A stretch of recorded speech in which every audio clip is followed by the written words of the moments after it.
Okay, so here's the thing about romance and about prospectively impending carnal encounters in general: no matter how potentially promising things might seem to maybe look at the start, sometimes things just unavoidably end up turning out bad. Case in point, you're in a hopelessly nasty part of the city at large late at night running from a handful of seemingly ravenous nasties when you find yourself suddenly nose to nose and toes to naked toes with the most voluptuous and wholly irresistible visage of feminine lustiness that you've encountered in quite a long while, maybe ever. Sounds like the perfect recipe for a little late-night alleyway romance, sure, but then things turn suddenly bad, really bad. Or rather, she does. Probably a good time to promptly exit stage left. Even I could figure out that much by this point, but unfortunately she, or perhaps more appropriately it, was already holding me firmly in place with an unexpectedly vice-like grip on one already throbbing wrist. With nothing else to seemingly occupy myself with for the moment at hand, I watched as she wordlessly continued to change. And change. I've seen more than my unfair share of odd things over time, some seemingly near impossible things. Things that would creep out the creepiest of the creepy on a good day or on an equally bad night, some of them disgusting, some of them bordering on unbelievable, some of them just downright ludicrous to the proverbial extreme. What I was suddenly witness to seeing now looked somehow to be a haphazard stir-fried mix of all of the above and then some.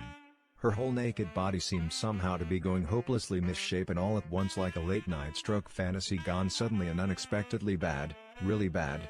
But it was the face that was suddenly grabbing my usually limited attention now, grabbing it tighter than the clawed beastie paw still clamped tightly around my still throbbing wrist.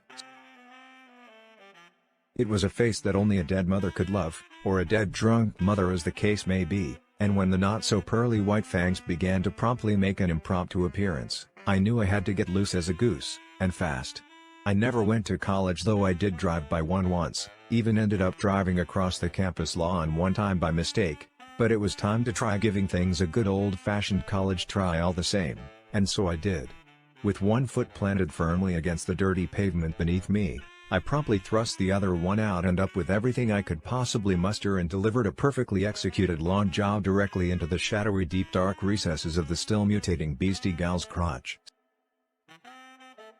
For a brief moment, it seemed very much to have worked.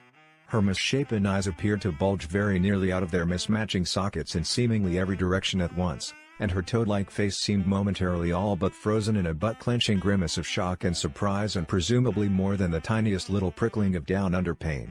But then, just like that, no dice.